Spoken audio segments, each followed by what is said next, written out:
إن الحمد لله نحمده ونستعينه ونستغفره ونعوذ بالله من شرور أنفسنا وسيئات أعمالنا من يهده الله فلا مضل له ومن يضلل فلا هادي له أشهد أن لا إله إلا الله وأشهد أن محمدا عبده ورسوله اللهم صل وسلم وبارك على نبينا محمد وعلى آله وصحبه ومن اتبع بهداه إلى يوم القيامة وبعد.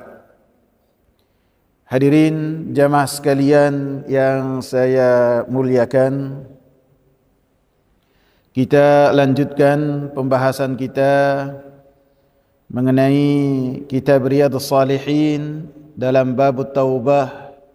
Kita masuk ke hadis yang 14 dan 15, karena 14 dan 15 ini ada kesamaan dalam redaksi hadisnya. Yang nomor 14, wa an Abi Hurairah radhiyallahu anhu qala sami'tu Rasulullah sallallahu alaihi wasallam yaqul wallahi inni la astaghfirullah wa atubu ilaihi fil yawmi akthara min 70 marratan. Dari Abu Hurairah, beliau berkata, Rasulullah sallallahu alaihi wasallam, beliau berkata, saya mendengar Rasulullah sallallahu alaihi wasallam berkata, wallahi, demi Allah, sesungguhnya saya beristighfar kepada Allah Subhanahu wa taala dan bertaubat kepada Allah Subhanahu wa taala dalam satu hari lebih dari 70 kali. Rawahul Bukhari, hadis yang dikeluarkan oleh Al-Imam Bukhari. Hadis nomor 15, wa anil Aghar ibn Yasar al-Muzani radhiyallahu anhu qala qala Rasulullah sallallahu alaihi wasallam ya ayyuhan nasu tubu ilallahi wastaghfiruhu fa inni atubu fil yawmi 100 marrah. Rasulullah sallallahu alaihi wasallam berkata dari Aghar ibn Yasar al-Muzani, Rasulullah berkata, wahai para manusia, bertaubatlah kalian kepada Allah Subhanahu wa taala. Sesungguhnya saya bertaubat kepada Allah Subhanahu wa taala 100 kali. Rawahu Muslim. Hadis ini dikeluarkan oleh Al-Imam Muslim. Yang berkaitan dengan Abu Hurairah, sahabat yang sudah kita bahas. Adapun hadis yang nomor 15, maka beliau adalah sahabat yang belum kita bahas biografinya.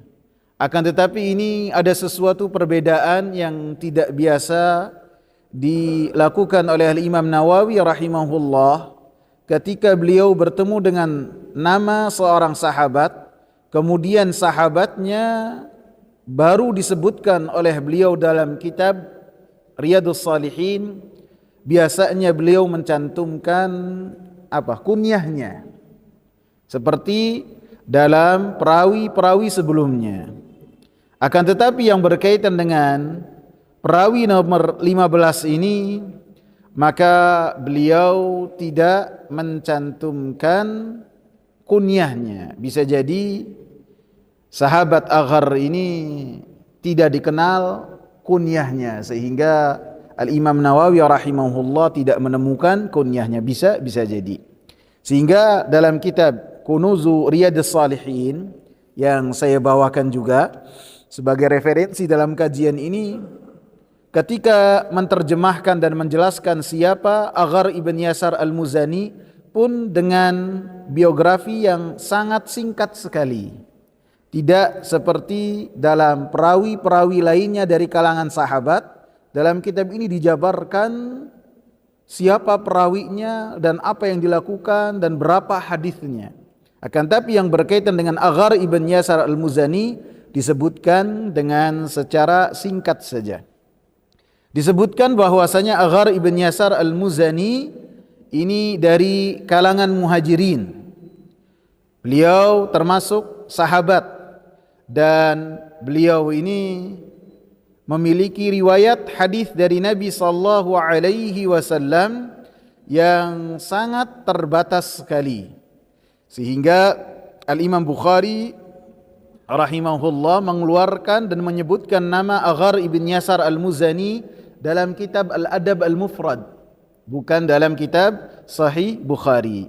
Akan tapi beliau adalah seorang sahabat yang namanya dicantumkan sebagai perawi hadis oleh Al-Imam Muslim, oleh Al-Imam Ahmad, oleh Al-Imam Abu Dawud, oleh Al-Imam Nasai, dan penduduk negeri Basrah pun mengambil hadis dari Aghar ibn Yasar al-Muzani.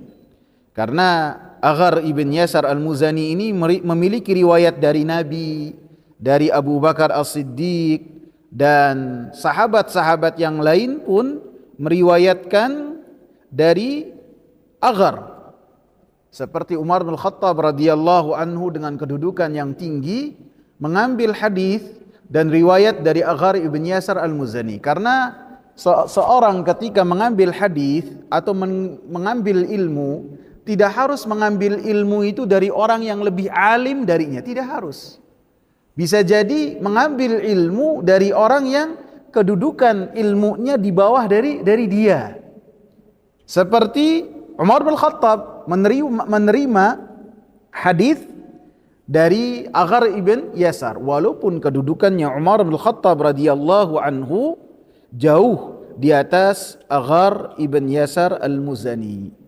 Sehingga bisa jadi ketika seorang ahli ilmu yang memiliki ilmu, yang bisa jadi ketika beliau berbicara menjadi rujukan umat, dia menghadiri majelis ilmu yang diisi oleh yang lainnya. Seperti Al-Imam Abdullah bin Mubarak, beliau ini guru besar dan ulama besar di negeri Syam, bukan hanya di satu bagian dari Syam, di negeri Syam, Libanon, Palestina, Suriah, Yordania. Ini ulama besar di negeri Syam. Dan beliau ini gurunya Al-Imam Bukhari, syekhnya Al-Imam Bukhari. Beliau masih datang ke masjid dengan membawa pulpen, dengan membawa kertas, kemudian bersimpu di hadapan orang lain yang memberikan majelis ilmu, yang bisa jadi pengisi kajiannya itu di bawah dari dia sekali kedudukannya. Karena dia gurunya Al-Imam siapa? Al-Imam Bukhari. Sampai dikatakan, ya Abu Abdillah, ila mata? Sampai kapan engkau menuntut ilmu? Kenapa engkau menuntut ilmu dengan kedudukan engkau yang tinggi? Apa kata Imam Abdullah bin Mubarak? Bisa jadi ada hadis-hadis yang belum saya dengar, yang dengannya saya masuk surga. Allahu Akbar. Ini seorang guru besar. Ini kita dapat Umar bin Khattab, manusia terbaik dalam umat ini setelah Abu Bakar As-Siddiq, belajar dari siapa? Dari Aghar ibn Yasar al-Muzani. Sehingga dikatakan oleh Imam Bukhari rahimahullah, la yakunul muhaddithu muhaddithan hatta yuhadditha amman fawqahu. Tidak mungkin seorang ahli ilmu menjadi seorang ahli ilmu sampai dia belajar kepada orang yang lebih alim darinya. Sampai dia belajar. Wala yakunul muhaddithu muhaddithan hatta ya'khudha amman dunahu. Dan tidak mungkin seorang ahli ilmu menjadi seorang ahli ilmu, ahli hadis, sampai dia mengambil ilmu dari orang yang bisa dikatakan lebih junior dari dia, lebih di bawah, baik usia ataupun ilmu yang dimiliki. Akan tapi bisa jadi ada ilmu-ilmu yang dimiliki oleh orang lain yang tidak dimiliki oleh ahli ilmu. Karena ahli ilmu itu mereka satu dengan yang lain saling menyempurnakan. Ada di sini yang memiliki lebih condong kepada usul fikih, ada yang ulama yang lain yang dia itu memiliki kekuatan ilmunya dalam hadis, dalam penjelasan hadis. Ada ahli ilmu yang lain ketika membahas tentang kedudukan hadis lebih kuat dari yang lain, sehingga ketika seseorang menghadiri majlis ilmu bermacam-macam syekhnya, maka dia tidak akan fanatik terhadap satu guru saja, tidak. Karena dia tahu si fulan yang ahli ilmu memiliki keistimewaan yang tidak dimiliki oleh ahli ilmu yang lain. Sehingga kita dicontohkan dalam biografi singkat ini bahwasanya Umar bin Al-Khattab pun mengambil ilmu dari Aghar ibn Yasar al-Muzani. Karena Umar bin Al-Khattab orang yang luar biasa sekali. Setan aja ketemu beliau ambil tempat yang lain. Kalau bisa jadi kalau ketemu kita kata setannya sohib kali. Benar gak? Wah teman. Enggak, Umar bin Khattab cari tempat lain saking kuatnya. Berapa banyak? Lebih dari 11 ayat dalam Al-Quran. Ketika Umar bin Khattab radhiyallahu anhu menyebutkan pendapatnya kepada Rasulullah sallallahu alaihi wasallam, Allah sepakati pendapatnya Umar bin Khattab. Ketika Rasulullah keder, bingung, mau ngambil tempat sholatnya di mana? Ka'bah ada beberapa tiang. Mau ngambil sholat di mana? Di mana? Rasulullah tidak mengambil satu tempat kecuali menunggu wahyu dari Allah ketika membebaskan kota Mekah. Maka kata Umar bin Khattab, ya Rasulullah, kita ambil tempat sholatnya imamnya itu di maqam Ibrahim. Kata Rasulullah, tunggu sampai Allah perintah. Allah perintahkan, wattakhidhu min maqami Ibrahim musalla. Kalian jadikanlah maqam Ibrahim itu sebagai tempat sholat ketika menjadi imam, sehingga yang lainnya mengikut di belakang orang yang jadi imam di Masjidil Haram sesuai dengan pendapatnya Umar bin Khattab. Dan yang termasuk mengambil ilmu dari Aghar ibn Yasar adalah Muawiyah ibn Qurrah, seorang tabi'in besar, dan Abu Burdah ibn Abi Musa, dan seorang tabi'in yang besar juga. Dan disebutkan walam yu'arrakh li hayatihi wala li wafatihi, dan tidak dicantumkan kapan beliau lahir dan kapan beliau wafat. Yang jelas beliau termasuk radhiyallahu anhu, seorang sahabat yang mendapatkan keutamaan sebagai sahabat Nabi sallallahu alaihi wasallam, yang Allah katakan Allah subhanahu wa ta'ala ridha kepada mereka. Jemaah sekalian yang saya muliakan, di hadis 14 dan 15 ini disebutkan bahwasanya Rasulullah sallallahu alaihi wasallam yang pertama menyatakan bahwasanya beliau beristighfar kepada Allah subhanahu wa ta'ala, meminta ampun kepada Allah subhanahu wa ta'ala, dan bertaubat kepada Allah subhanahu wa ta'ala sehari lebih dari 70 kali. Ini Rasulullah sallallahu alaihi wasallam mengamalkan firman Allah, wastaghfir li dzanbik. Engkau beristighfarlah kepada Allah subhanahu wa ta'ala terhadap dosa-dosamu, wahai Nabi Muhammad. Beristighfarlah. Dan Nabi Muhammad sallallahu alaihi wasallam melakukan hal tersebut, beristighfar kepada Allah subhanahu wa ta'ala dan bertaubat kepada Allah subhanahu wa ta'ala sehari lebih dari 70 kali. Ini Nabi Muhammad, orang yang dosa-dosanya telah diampuni oleh Allah subhanahu wa ta'ala. Beliau beristighfar kepada Allah subhanahu wa ta'ala lebih dari 70 kali. Bahkan dalam hadis yang lain disebutkan oleh Abdullah ibn Umar bin Khattab radhiyallahu anhu, istighfarnya Nabi Muhammad sallallahu alaihi wasallam itu dalam satu kali majelis saja. Satu kali majelis itu lebih dari 70 kali, lebih dari 70 kali. Dan dalam hadis yang kedua, beliau pun memerintahkan kepada manusia, para sahabat ridwanullahi alaihim, dengan mengatakan, wahai para manusia, mintalah kalian ampun kepada Allah subhanahu wa ta'ala dan beristighfarlah kepada Allah subhanahu wa ta'ala, karena sesungguhnya saya beristighfar kepada Allah subhanahu wa ta'ala dalam sehari semalam lebih dari 100 kali. Dalam hadis ini 100 kali. Ini menunjukkan bahwasanya Nabi sallallahu alaihi wasallam termasuk yang senantiasa beristighfar kepada Allah subhanahu wa ta'ala dengan kedudukan yang beliau miliki di sisi Allah subhanahu wa ta'ala. Beliau adalah makhluk yang paling utama di sisi Allah subhanahu wa ta'ala. Beliau adalah sayyidul mursalin, dan beliau memiliki keutamaan yang tidak dimiliki oleh manusia yang lainnya. Apa itu? Liyaghfirallahu laka ma taqaddama min dzambika wa ma ta'akhkhar. Dosa-dosanya Nabi Muhammad sallallahu alaihi wasallam diampuni oleh Allah subhanahu wa ta'ala, baik yang telah lalu dan akan datang. Jadi keutamaan ini hanya dimiliki oleh Rasulullah sallallahu alaihi wasallam.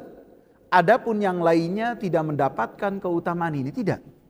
Dalam hadis-hadis yang berkaitan dengan satu amalan tertentu, maka akan dihapus dosa-dosanya, maka dosa yang telah lampau saja.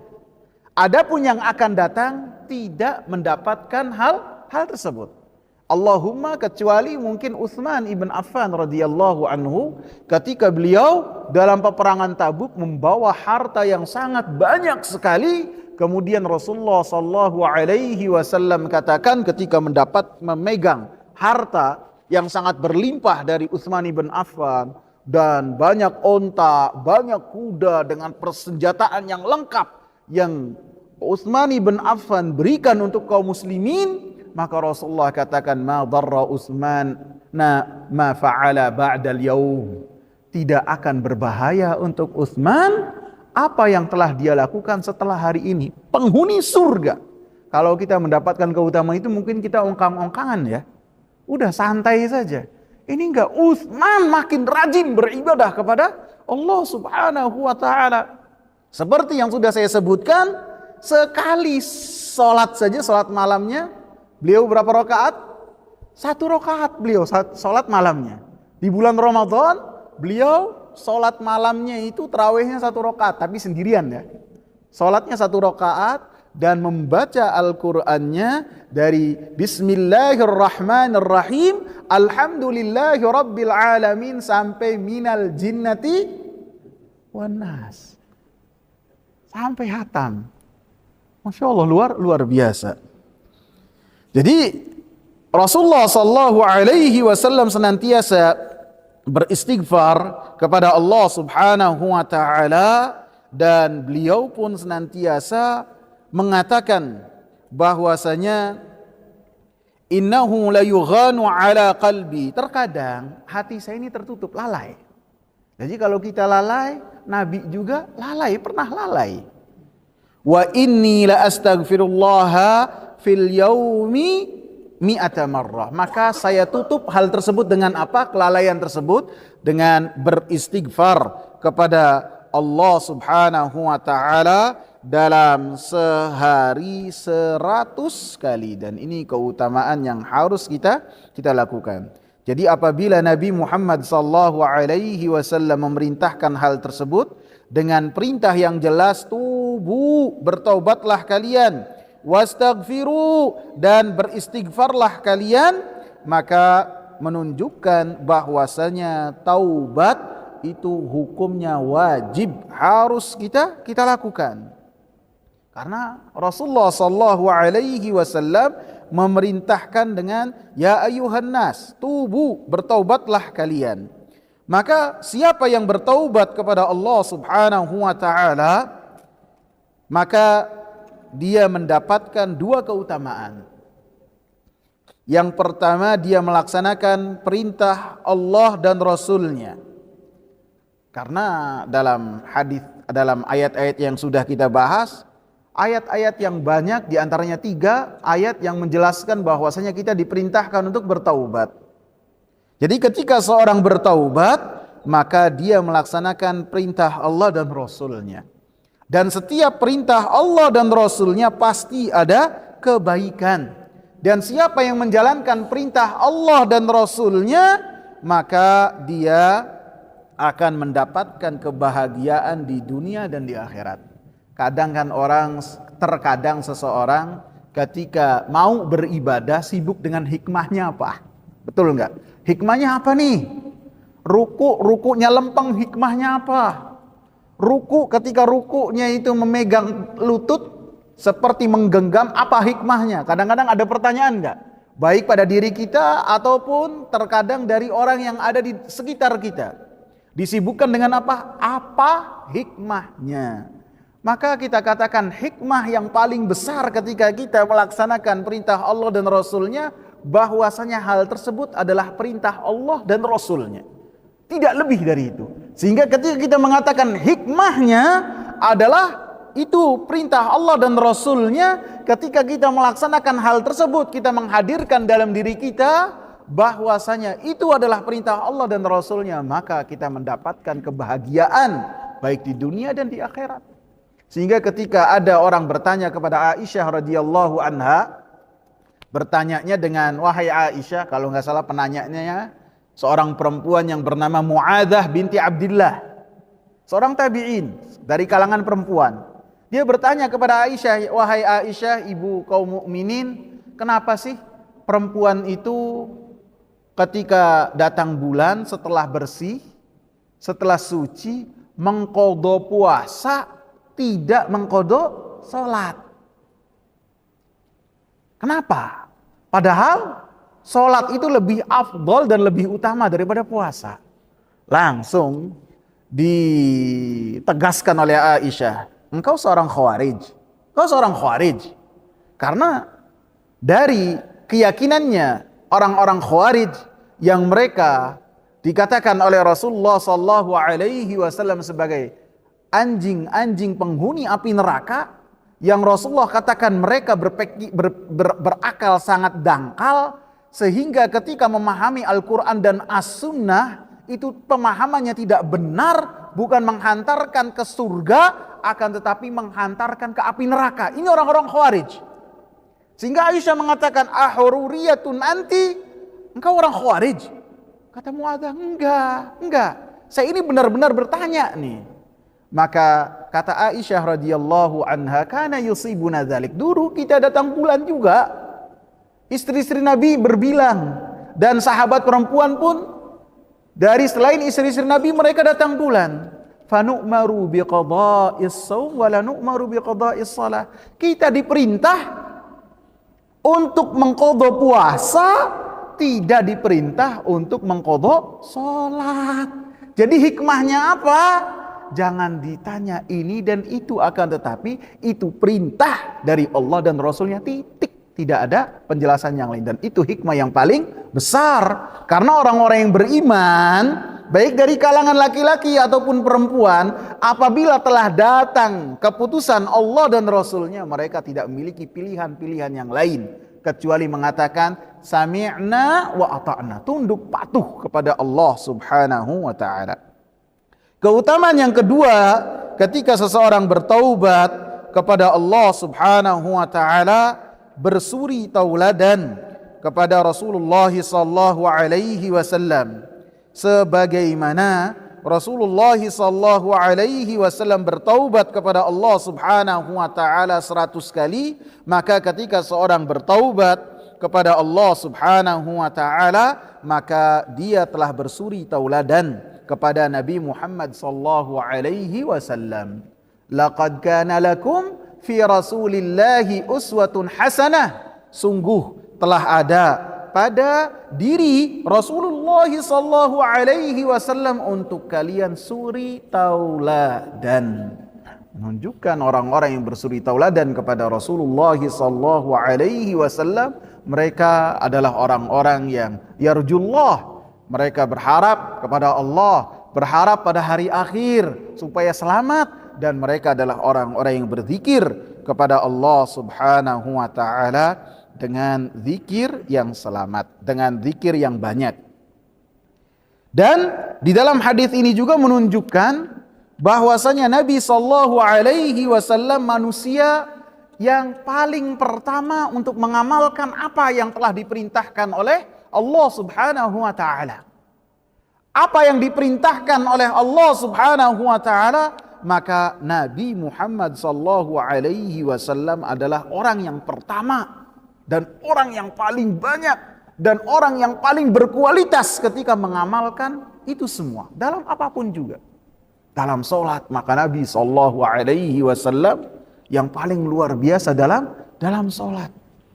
Dalam apapun juga, dalam berjihad, Nabi sallallahu alaihi wasallam berjihad di jalan Allah Subhanahu wa taala lebih dari 15 kali. Ada yang mengatakan 17, ada yang mengatakan 18, 19, dan senantiasa berada di depan. Tidak pernah ada di belakang. Tidak pernah. Senantiasa ada di depan, dan kalau orang-orang ketika berperang menghadapi orang kafir, kemudian dia keteteran berlindung kepada Nabi, maka Nabi sallallahu alaihi wasallam yang langsung menghadapi orang-orang tersebut. Dan selama 19 kali pertempuran, Nabi sallallahu alaihi wasallam hanya membunuh 1 orang saja. Menunjukkan apa itu? Menunjukkan Nabi Muhammad ini adalah orang yang sangat ahli dalam berperang. Sehingga sangat sedikit sekali mengucurkan darah orang. Hanya 1 orang saja. Saya lupa namanya. Dan itu adalah pembesar orang-orang Quraisy yang dulu sangat menghina Nabi sallallahu alaihi wasallam. Selebihnya tidak, ditaklukkan tanpa membunuh. Menunjukkan beliau adalah seorang ahli dalam berperang. Begitu juga ketika Allah Subhanahu wa taala dalam memerintahkan untuk bertaubat, maka Nabi sallallahu alaihi wasallam paling basah lisannya dengan meminta ampun kepada Allah Subhanahu wa taala dan bertaubat kepada Allah. Karena sifat-sifat orang-orang yang dicela oleh Allah Subhanahu wa taala, kabura maqtan indallahi an taqulu ma la taf'alun. Sungguh celaka, sungguh besar murka Allah Subhanahu wa taala terhadap orang-orang yang memerintahkan akan tetapi tidak melakukan apa yang diperintahkan. Atamuruna an-nasa bil birri wa tansawna anfusakum wa antum tatluna al-kitab. Apakah kalian memerintahkan kepada manusia dengan kebajikan, kemudian kalian melalaikan diri-diri kalian? Apa kata Allah? Afala ta'qilun? Apakah kalian berakal? Karena apabila itu benar-benar kebajikan, orang yang berbicara harus orang yang pertama kali mengamalkan. Tidak omdo, tidak omong doang, tidak. Tapi dia mengamalkan, kemudian menjadi orang yang pertama dan mencontohkan kebaikan tersebut.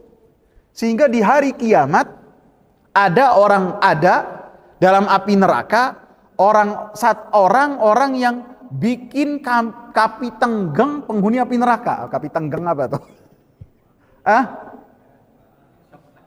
Bikin shock ya, bikin kaget. Ya Allah, ada ente di sini. Ya Allah, ada ente. Bikin kaget. Ya Allah, ada ente. Ente kan biasa khutbah. Ente biasa ngisi kajian. Wah, bareng sama kita-kita yang suka mabuk, suka zina. Ada ente, bisanya ada ente di sini. Bahasa bebasnya demikian ya kawan. Bisanya, ada apa ente? Orang ini mengatakan, saya memerintahkan manusia dengan kebaikan akan tapi saya tidak melakukannya. Dan ini peringatan buat penceramah-penceramah dan para ustadz. Dan saya mengingatkan manusia untuk tidak melakukan apa-apa yang diharamkan oleh Allah. Akan tetapi ketika saya menyendiri dengan Allah Subhanahu wa ta'ala, saya melanggarnya. Sehingga diazab dengan azab yang penghuni api neraka kaget. Kok ada dia di dalam api neraka. Jadi ketika seseorang memerintahkan, maka sebelum memerintahkan hendaklah dia mengamalkan terlebih dahulu. Mengamalkan, kemudian setelahnya memerintahkan kepada manusia. Sehingga seperti yang dikatakan bahwasanya Al-Imam Ibnul Jauzi rahimahullah adalah seorang orator besar. Beliau kalau khutbah semua orang nangis. Dan ribuan orang masuk Islam di tangannya. Ibnul Jauzi, penulis kitab Talbisu Iblis. Ini luar biasa. Maka ada seorang budak belian datang kepada Ibnul Jauzi, wahai imam, engkau ini kalau sudah berkhutbah, manusia hatinya bisa engkau luluhkan. Coba tolong anjurkan manusia, gemarkan manusia untuk mereka membebaskan budak, supaya saya ini terbebas dari perbudakan. Saya lelah jadi budak. Jumat pertama gak ada kabar. Jumat yang kedua tidak ada. Jumat yang ketiga belum dibahas juga. Datang lagi nih. Si budak belian datang lagi. Wahai imam, kenapa engkau tidak menganjurkan manusia untuk apa yang saya pesankan? Jadi emang pesan-pesan kajian itu dari dulu sudah ada. Tolong bahas ini, tolong bahas ini, tolong sindir ini, tolong hantam ini, ada. Maka kata Imam Ibnul Jauzi, saya lagi tidak punya duit. Saya lagi tidak punya duit. Paham gak antum? Apa? Iya, sebelum melaksanakan, dia membebaskan budak terlebih dahulu. Membebaskan sana, sini, sana, sini, sana, sini. Kemudian setelahnya, baru dia menganjurkan manusia untuk membebaskan budak. Sehingga perkataannya ini enak, telah diamalkan terlebih dahulu. Jadi tidak mungkin nanti saya membahas tentang poligami kalau saya belum tenang aja ikhwan, tidak, jadi aman jadi sini majelisnya. Kalau belum ada info saya poligami, jadi nggak mungkin bahas. Ada satu teman dia istrinya berbilang, biasa kita kalau ketemu sama teman kemudian tanya anak antum berapa, kata dia Jal, anak-anak ente jangan tanya anak sama anak, tanya bini berapa, jadi levelnya beda. Berapa? Dia cerita 3. Oh hebat antum. Ngobrol. Akhirnya begitu ngobrol dia cerita. Orang kalau udah poligami dengan orang yang belum poligami berbeda.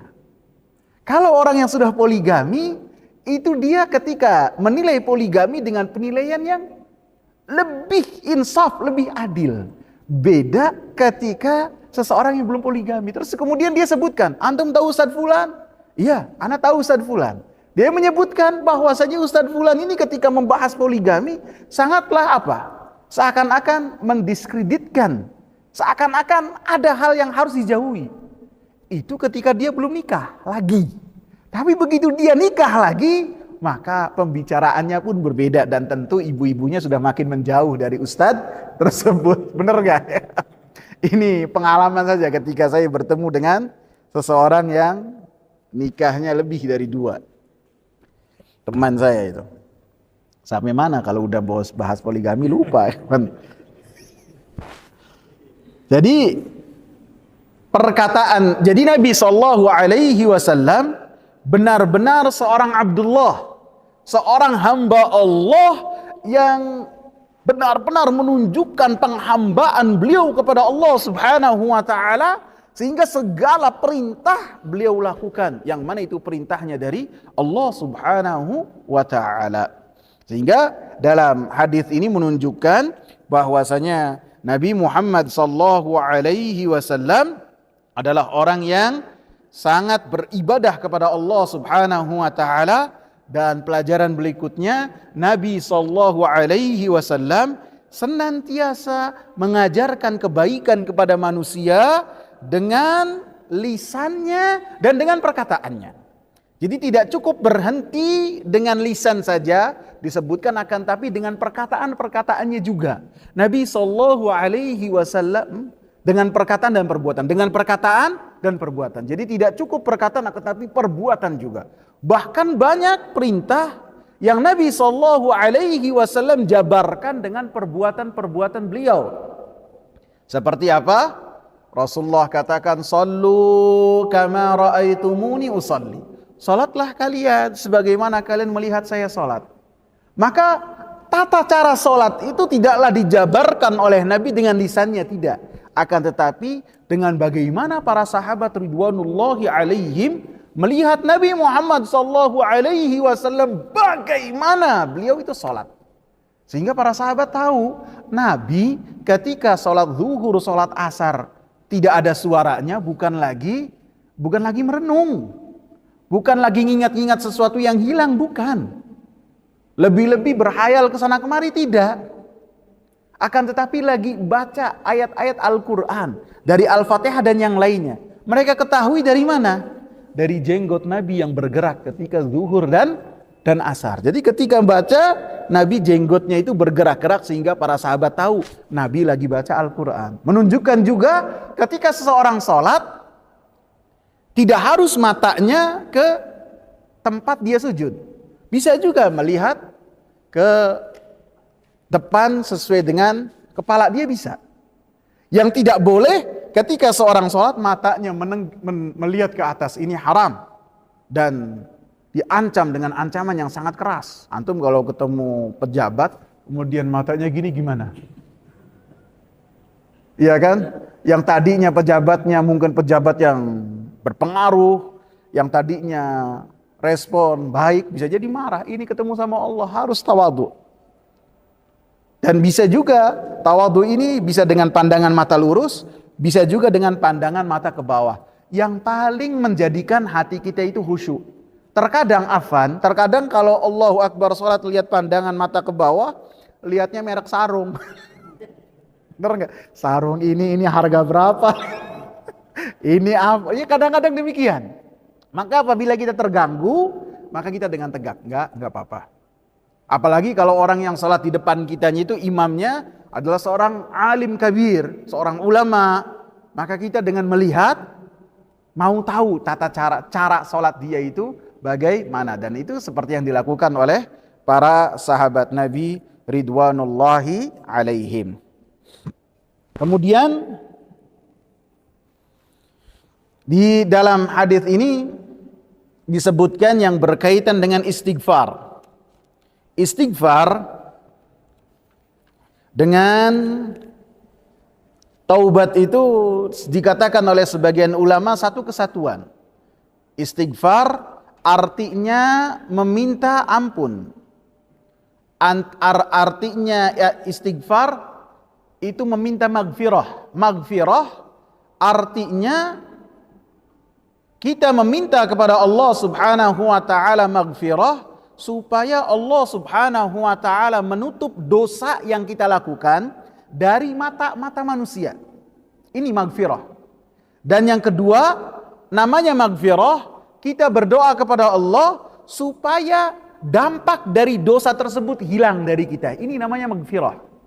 Sehingga ketika seseorang dia berbangga dengan dosanya, mengabarkan dosa yang dia lakukan kepada manusia, tidak diampuni oleh Allah Subhanahu wa taala. Tirai yang Allah Subhanahu wa taala berikan antara mata manusia dengan dosa yang telah dia lakukan telah dia singkap, telah dia robek, sehingga Allah Subhanahu wa taala tidak mengampuni dosa-dosanya. Kemudian sebagian ulama menyebutkan perbedaan antara taubat dengan istighfar. Apa bedanya? Taubat itu memiliki waktu yang apabila sampai waktunya maka taubat tidak bisa dilakukan. Kita sudah bahas dalam muqaddimah apa waktunya, ketika matahari terbit dari barat ataupun ketika nyawa seseorang sudah sampai kerongkongan, maka waktu taubat telah ditutup. Adapun istighfar tidak ada batas waktu, tidak ada. Seseorang yang telah meninggal dunia, tidak mungkin ada orang lain yang orang tersebut bertaubat dari orang tersebut, tidak ada, tidak bisa. Akan tapi bisa orang-orang itu beristighfar, memintakan maghfirah kepada Allah Subhanahu wa taala untuk orang yang telah meninggal dunia. Sehingga ketika orang salat jenazah, itu di antara doanya supaya Allah Subhanahu wa taala mengampuni si mayit. Sehingga Rasulullah sallallahu alaihi wasallam apabila selesai dari menanam jenazah, beliau mengatakan apa? Istaghfiru li akhikum. Kalian beristighfarlah untuk saudara kalian. Menunjukkan bisa istighfar itu dari satu ke satu yang lain. Bisa.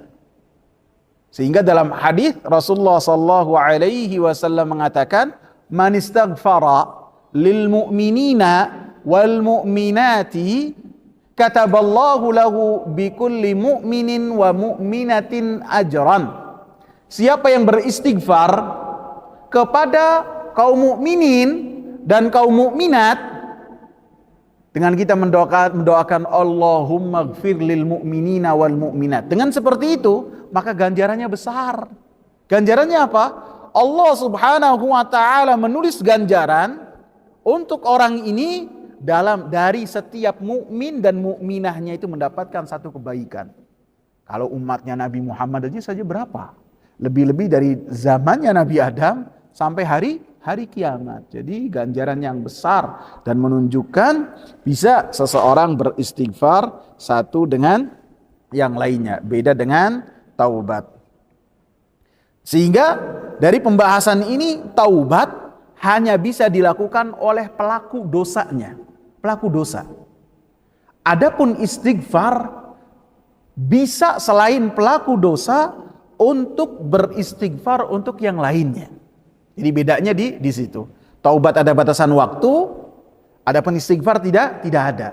Sehingga ada orang-orang yang beristighfar kepada Allah Subhanahu wa taala untuk orang tuanya, maka ketika orang tuanya mendapatkan kedudukan yang tinggi di sisi Allah Subhanahu wa taala, maka dia mengatakan, "Ya Allah, amalan-amalan saya tidak segini." Maka Allah katakan, "Anakmu beristighfar untuk engkau." Sehingga hal ini menyambung bahwasanya istighfar itu bisa diberikan satu dengan yang lainnya. Dan istighfar ini memiliki keutamaan yang sangat banyak sekali. Allah Subhanahu wa taala perintahkan dalam banyak ayat, atau saya sebutkan yang terlebih dahulu lafaz-lafaz istighfar. Lafaz-lafaz istighfar itu banyak, saya cantumkan ada 10. Yang pertama yang tercantum dengan mengucapkan astaghfirullah wa atubu ilaih. Saya meminta istighfar, meminta maghfirah kepada Allah dan saya bertaubat kepada Allah. Yang kedua, Rabbighfirli wa tub alayya innaka antat tawwabur rahim. Ya Allah, berilah kepadaku maghfirah dan terimalah taubat saya. Innaka antat tawwabur rahim. Sesungguhnya engkau maha tawwab. Maha tawwab itu apa artinya? Maha penerima taubat. Ini makna tawwab. Tawwab artinya maha penerima taubat. Yang kedua artinya Allah Subhanahu wa taala senantiasa mengilhamkan kepada hamba-hambanya untuk bertaubat kepada Allah Subhanahu wa taala. Dan hadis lafaz ini disebutkan oleh Ibnu Umar, Rasulullah sallallahu alaihi wasallam senantiasa membacakannya ketika dalam majlis. Jadi dalam duduk beliau beristighfar, Allahumma gfirli wa tub alayya innaka antat tawwabur rahim. Dan kita pun dalam beristighfar bisa dengan suara lirih, bisa juga dengan suara yang pelan. Dan yang mengetahui kita itu bisa melakukan yang mana, kita. Hati kita bisa terjaga enggak? Ketika kita istighfar, astagfirullah, astagfirullah, Allahumma gfirli wa tub alayya innaka antat tawwabur rahim. Apakah pakai suara lirih ataupun agak kencang? Bagaimana hati kita yang tahu. Hati kita bisa terjaga ataukah tidak. Karena Ali bin Abi Thalib mengatakan, siapa yang beristighfar dengan suara yang kencang, maka istighfarnya membutuhkan istighfar. Siapa yang beristighfar dengan suara yang kencang, ini kencang yang lain dengar, maka istighfar dia membutuhkan istighfar. Dia harus istighfar terhadap apa yang istighfar dia lakukan. Karena bisa jadi dia terjangkiti riya dengan apa yang dia lakukan. Tapi apabila dengan beristighfar orang-orang pun bersuri tauladan dengannya dan lisan mereka pun beristighfar, maka ini kebaikan di atas kebaikan. Lafaz yang ketiga, Abu Bakar As-Siddiq radhiyallahu anhu berkata kepada Nabi Muhammad sallallahu alaihi wasallam, "Wahai Nabi, ajarkan kepadaku satu doa yang doa tersebut saya bacakan dalam solat saya." Maka Nabi katakan, katakanlah, Allahumma inni zalamtu nafsi zulman katsira wa la yaghfiru dzunuba illa anta faghfirli maghfiratan min indika warhamni innaka antal ghafurur rahim. Ya Allah, sesungguhnya saya menzalimi diri saya, jiwa saya dengan kezaliman yang banyak. Yang meminta diajarkan doa siapa? Siapa tadi? Abu Bakar. Ini menunjukkan para sahabat, pembesar sahabat itu tidak meminta doa kepada Nabi, tidak. Pembesar sahabat apabila berdoa, doanya direct langsung kepada Allah. Tidak meminta kepada Nabi, wahai Nabi doakan saya, tidak. Yang melakukan itu adalah bisa jadi sahabat-sahabat yang mereka bukanlah pembesar sahabat. Adapun Abu Bakar, kefakihan ilmu yang beliau miliki, yang beliau terima dari Nabi menjadikan seseorang itu ketika berdoanya langsung kepada Allah. Adapun tata cara bagaimana dan apa yang dia doakan kepada Allah, dia tanya kepada Rasulullah sallallahu alaihi wasallam seperti yang beliau tunjukkan. Ajarkan saya. Tidak dia minta kepada Rasulullah untuk mendoakan beliau. Karena ketika seorang berdoa langsung, hatinya itu lebih condong kepada Allah Subhanahu wa taala, beda ketika meminta doa kepada orang lain. Dan anjuran untuk meminta doa kepada orang soleh itu lebih kepada pembahasan yang berkaitan dengan hajat orang banyak.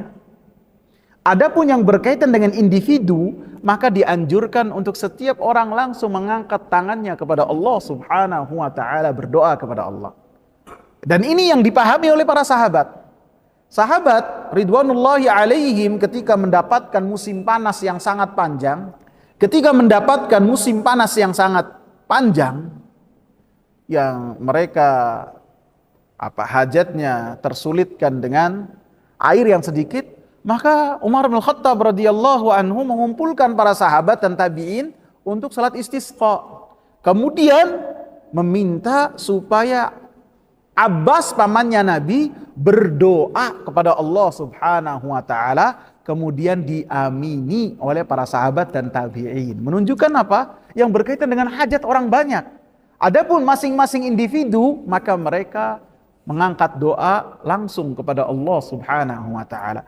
Begitu juga Muawiyah bin Abi Sufyan ketika musim kemarau yang panjang, maka beliau mengumpulkan manusia dan meminta salah seorang sahabat untuk berdoa dan diamini oleh sahabat dan tabi'in yang lain, dan ini berkaitan dengan hajat orang banyak. Adapun setiap individu permasalahan yang melilit dari kita, maka masing-masing berdoa kepada Allah Subhanahu wa taala.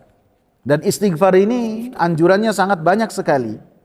Rasulullah sallallahu alaihi wasallam mengatakan, "Man ahabba an tasurrahu sahifatuhu falyukthir fiha minal istighfar." Siapa yang dia itu menginginkan untuk ketika catatannya itu dia diberikan kepadanya dan dia dalam keadaan berbahagia, maka hendaknya dia memperbanyak istighfar. Allahu Akbar. Istighfar ini amalan yang kecil, bukan amalan yang besar, ganjarannya besar, akan tetapi sangat ringan untuk diamalkan. Akan tapi yang mampu melakukannya hanya orang-orang yang mendapatkan taufik dari Allah Subhanahu wa taala. Sehingga dalam satu athar ada seseorang yang bertanya kepada Al-Hasan Al-Basri tentang kemarau yang panjang. Maka kata Hasan Al-Basri, beristighfarlah kalian kepada Allah Subhanahu wa taala. Ada orang yang datang lagi kepada Al-Hasan Al-Basri tentang kefakiran. Jawabannya satu, istighfirillah, beristighfarlah kepada Allah. Ada lagi yang datang kepada beliau dengan mengatakan dengan menyatakan permasalahan yang berbeda. Saya itu hasil kebunnya beda dengan sebelum-sebelumnya. Jawabannya apa? Sama. Istighfirillah, istighfar kepada Allah. Ada lagi orang yang mengatakan, wahai Al-Hasan Al-Basri, saya ini nunggu anak lama nggak dapat. Maka jawabannya sama, istighfirillah, beristighfarlah kepada Allah Subhanahu wa ta'ala. Jadi itu adalah jawaban bagi setiap permasalahan. Ketika seseorang beristighfar kepada Allah Subhanahu wa ta'ala, niscaya dia akan diampuni dosa-dosanya, dan dia pun termasuk dari orang-orang yang berbahagia ketika catatan-catatannya diberikan kepadanya, berbahagia dengan banyaknya istighfar kepada Allah Subhanahu wa ta'ala. Hal min soal, ada pertanyaan? Ya, tafadhal Pak Yanar.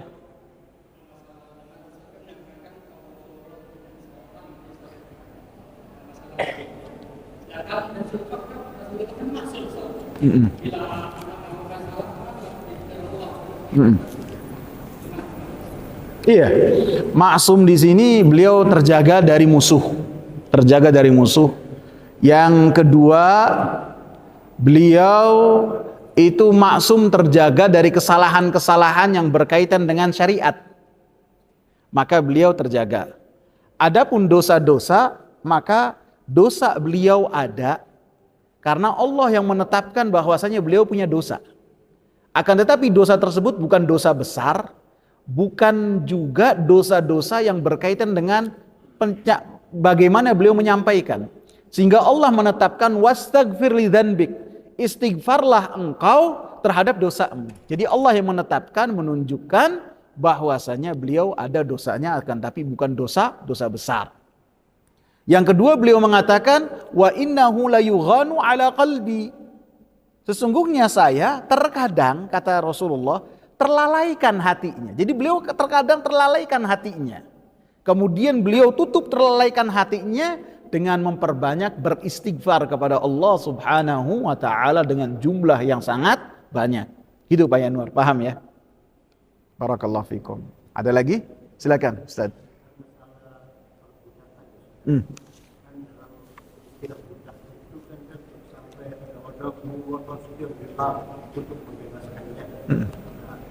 Sejenis saya model kayak yang namanya perbudakan, dan sejak zaman kapan adanya perbudakan?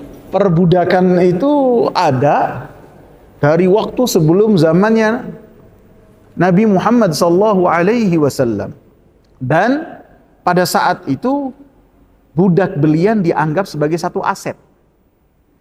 Dan ketika budak belian itu memiliki harta, hartanya itu milik majikan. Jadi kalau punya anak, maka anaknya pun punya majikan. Sehingga dimakruhkan sekali untuk seseorang menikah dengan budak belian. Seseorang ketika menikah dengan budak belian, maka si anak itu akan mengikut kepada ibunya dari sisi kemerdekaan. Beda ketika dia dijadikan sebagai budak. Sebagai budak yang dihalalkan bagi majikannya, maka si anak itu menjadi orang yang merdeka. Dan perbudakan ini terjadi karena adanya peperangan. Jadi orang-orang yang ditawan maka kemudian dijadikan sebagai budak belian. Ya, sandera. Adapun orang-orang yang merdeka kemudian diambil dan dijual, maka orang yang melakukannya itu melakukan dosa besar. Ya, dan ancamannya sangat keras sekali. Gitu. Ya. Dan Islam sangat menggemarkan sekali untuk kaum muslimin dan kaum muslimat, kaum mukminin dan kaum mukminat untuk mereka membebaskan budak. Untuk dibebaskan. Ada anjuran-anjuran yang sangat banyak sekali, kafarat, hampir semuanya pembebasan terhadap budak. Dan anjuran-anjuran untuk membantu budak ketika mereka membebaskan dirinya, maka anjurannya sangat banyak dan digemarkan. Jadi ketika ada yang mengatakan Islam, agama yang menetapkan perbudakan, harus ditinjau dulu dari sisi mana. Emang pada zaman dahulu sudah ada perbudakan dan Islam bermuamalah dengan budak itu dengan muamalah yang baik. Dengan budak itu diberi makan seperti makanan majikannya. Bahkan para sahabat ketika memiliki budak, budak-budaknya menjadi ulama.